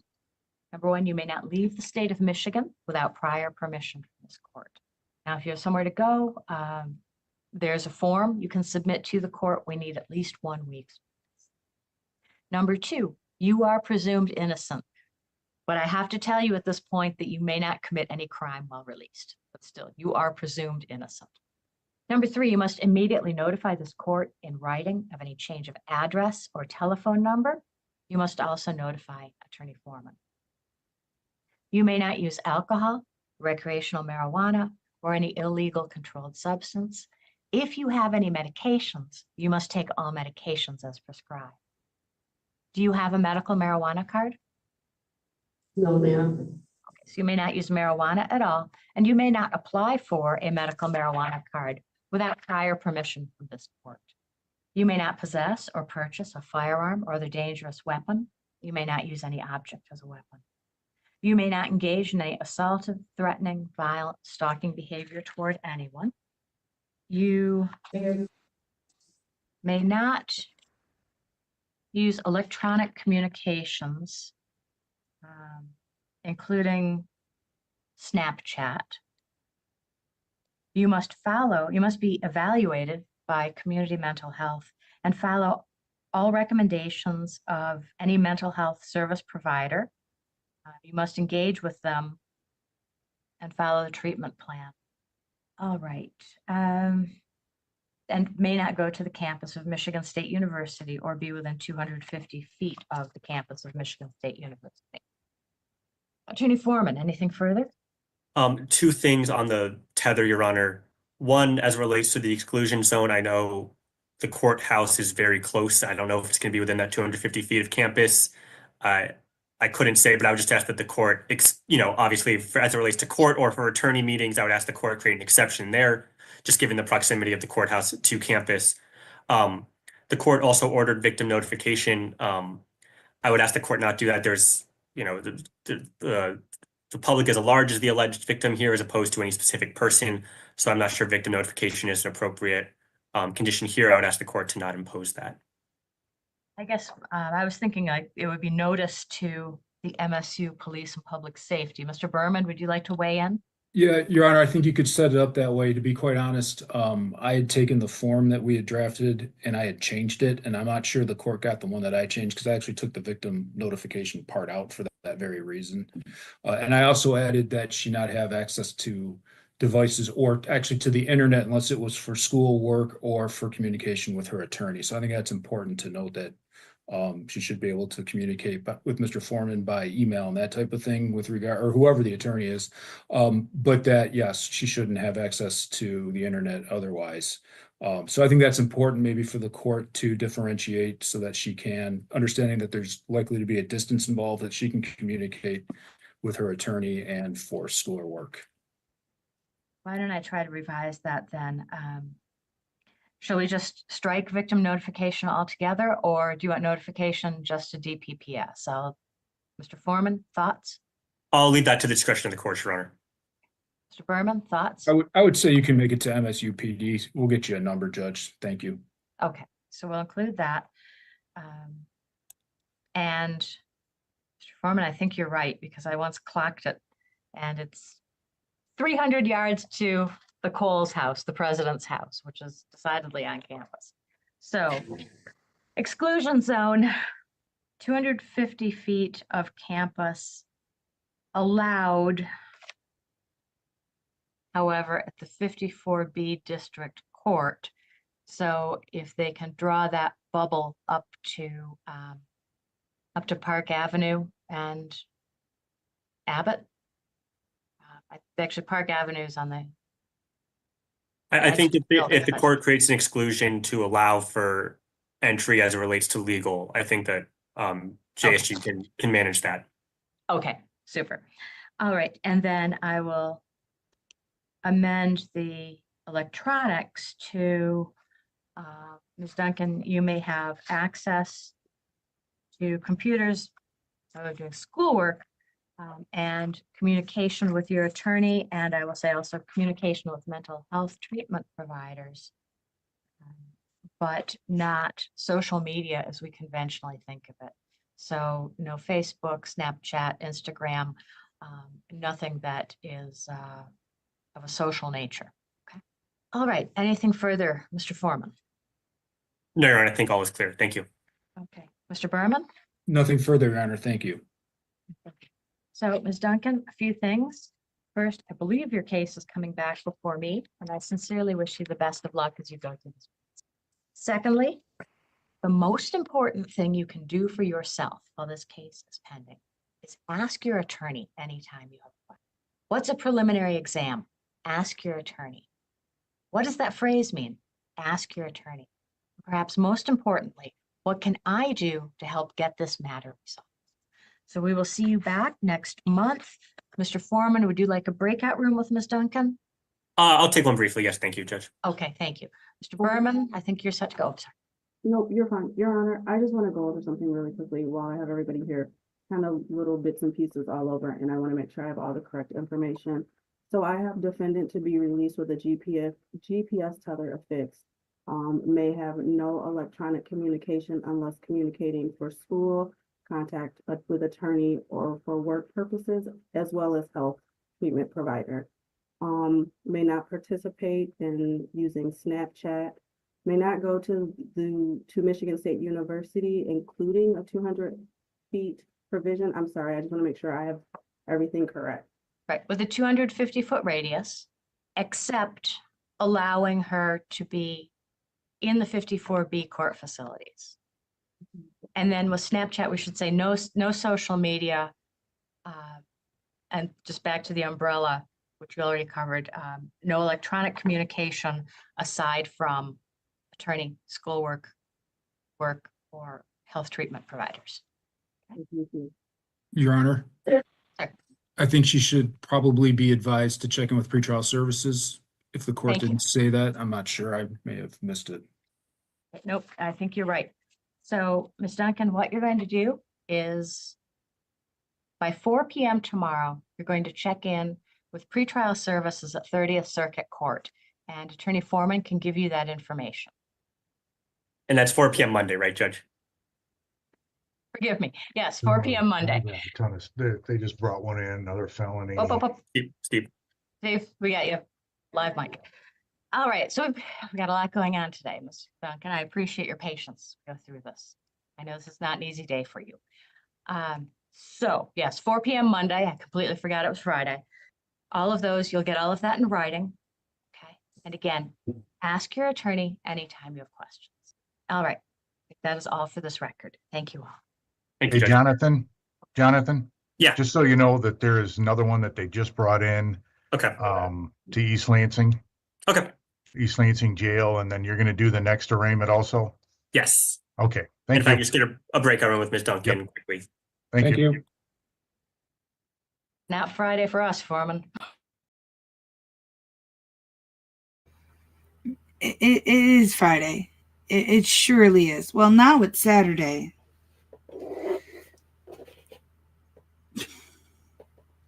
You're breaking that box, Billy. Oh, yeah. I know that last one wasn't overly exciting, but wow, to throw away your degree for what? She called in or emailed or something, an act of terrorism. Like she wasn't gonna get caught. They weren't gonna trace it back to her. Oh my gosh. How terrible. Still Friday for you. Oh my goodness. No, it's definitely Saturday for me. It is 1:48 a.m. Saturday for me. Yep. All right, guys. I think I'm going to take a page from Billy's book.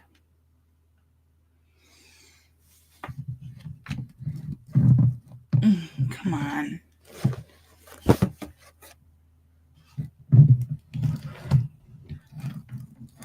You gotta see this giant fat butt. Look at him.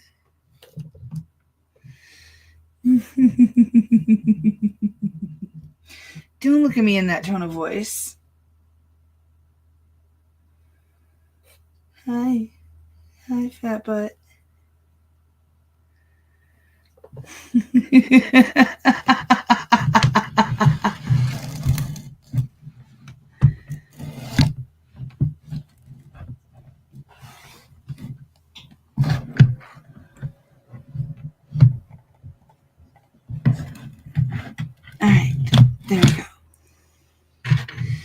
I had to get my computer set back to where it was, which meant I had to go around the golden microphones. Oh, it always does that. There we go. The golden microphone.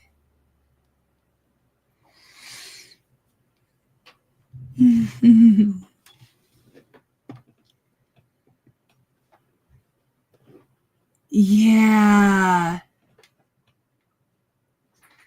So dumb. So dumb.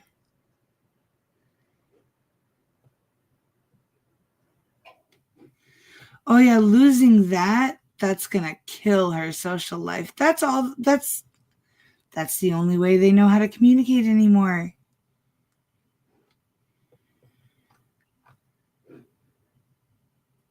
Or is that how she transferred the threat? Oops.